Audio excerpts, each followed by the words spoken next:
Hello learners, आज हम आपके लिए लेके आए हैं half yearly examination 2023-24 subject English, जो कि अब बोर्ड के परीक्षार्थी हैं उनके लिए बहुत ही इम्पोर्टेंट होने वाला है कि आपका पैटर्न कैसा रहेगा और साथ ही कैसे आपने पैराग्राफ को सॉल्व करके क्वेश्चन आंसर फाइंड आउट करने हैं।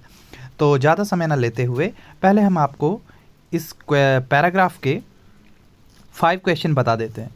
तो what do good books possess, इसका मतलब होता है कि अच्छी किताबों में क्या चीज़ पाई जाती है या अच्छी किताबों में किस चीज़ को आप पाते हो।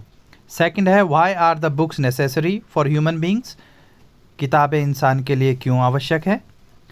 सी है how do the books help us in our loneliness, loneliness होता है एकांत, किताबें हमें एकांत में कैसे फ़ायदा देती हैं।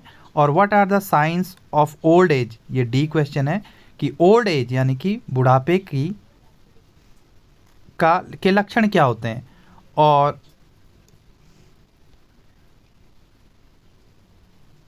पांचवा क्वेश्चन है व्हाट गवर्न्स अवर लाइफ, हमारे जीवन को कौन संचालित करता है। गवर्न्स मतलब होता है संचालित करना, रूल करना। तो बड़ी ही आसानी से आप इसे कर सकते हैं। सबसे अच्छी बात इसमें यह है कि हर पैराग्राफ का आंसर, जैसे ए अगर क्वेश्चन है तो उसका आंसर ए पैराग्राफ में है, बी का क्वेश्चन बी पैराग्राफ में है, तो आपको ज़्यादा इसमें डिफ़िकल्टी नहीं आएगी। तो सीधे देखते हैं answer, what do good books possess. तो इसका आंसर है पहले ही पैराग्राफ में थर्ड लाइन से आप देख सकते हैं, मैंने मार्क किया वैसे, they preserve the precious thoughts, wisdom, knowledge and gems, the exquisite meaning, the weighty counsels and the wisdom of all edges.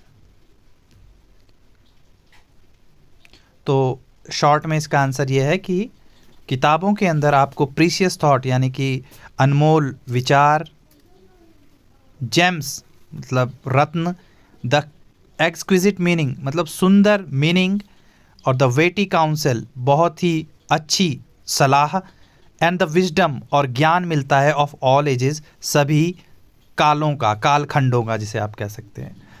अब इसी में सेकंड क्वेश्चन आप देख सकते हैं, बी है why are the books necessary for human beings. तो जैसे कि मैंने बताया बी का आंसर बी पैराग्राफ में है। तो बुक्स इसमें सिंपली लिखा हुआ है थर्ड लाइन से, books are necessary for the health of brain as bread is for body, मतलब बॉडी के लिए जैसे रोटी आवश्यक है उसी प्रकार किताबें एक रोटी का कार्य करती है या ऊर्जा का कार्य करती है हमारे दिमाग के लिए। तो मैंने मार्क किया हुआ है, आप देख सकते हैं अपने क्वेश्चन पेपर में। इसी तरीके से आप देख सकते हैं third question, how do the books help us in our loneliness, loneliness एकांत में हमें कैसे किताबें हेल्प करती है। तो इसका आंसर भी मैंने मार्क किया हुआ है कि लास्ट में आप देख सकते हैं, in the company of books a man can fill his solitude with mighty men of all ages, laughing, frisking, romping, scattering mirth and cheerfulness around us, and shedding life of health and joy of the darkest gloom of sorrow and dejection। तो इसका मैं meaning भी आपको बता देता हूँ।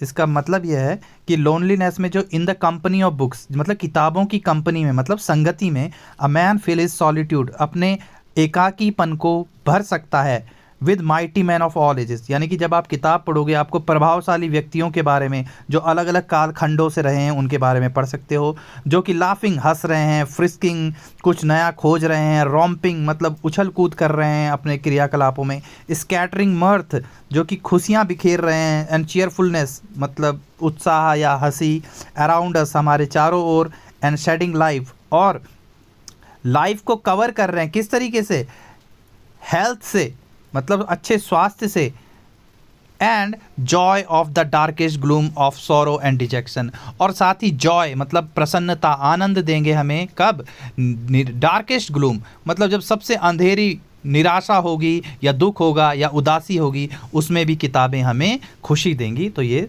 सी question का answer है। वहीं से डी की ओर बढ़ते हैं। What are the science of old age, तो मैंने जैसे बताया डी का आंसर डी पैराग्राफ में आपको मिल जाएगा, और ये आपको मैंने मार्क भी किया हुआ है।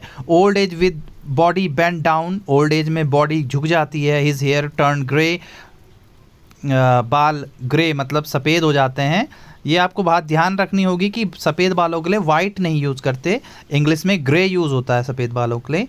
हिज चिक्स फॉलन इन, गाल अंदर चले जाते हैं। हिज आइज़ बेरेफ्ट ऑफ लस्टर, और आंखें जो हैं उसकी चमक खो जाती है। बेरेफ्ट मतलब होता है वंचित हो जाना, खो जाना।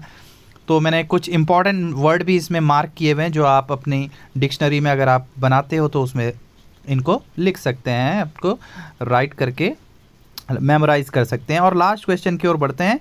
व्हाट गवर्न्स आवर लाइफ, हमारे जीवन को संचालित कौन करता है? तो लास्ट ई पैराग्राफ में लास्ट लाइन है, life is governed bye ideas and ideals. जीवन जो है वो विचारों से, और आइडियल्स होते हैं आदर्शों से। तो आइडिया विचार और आइडियल्स आदर्शों से जीवन संचालित होता है। तो ये बहुत शॉर्ट में मैंने आपको आपके पैराग्राफ का सॉल्यूशन बताया है। अगर आपको पसंद आएगा तो इसे लाइक करना, और जो भी मेरे बोर्ड के परीक्षार्थी हैं 12वीं के, तो आप ज़रूर इस चैनल को सब्सक्राइब करना, क्योंकि और भी इसमें रोचक जानकारियाँ आपके लिए आएंगी, जो कि आपको इंग्लिश में ना सिर्फ आपके लिटरेचर बल्कि स्पोकन इंग्लिश को भी ये आपको इम्प्रूव करेगी। Thank you very much for today's lesson. Thank you.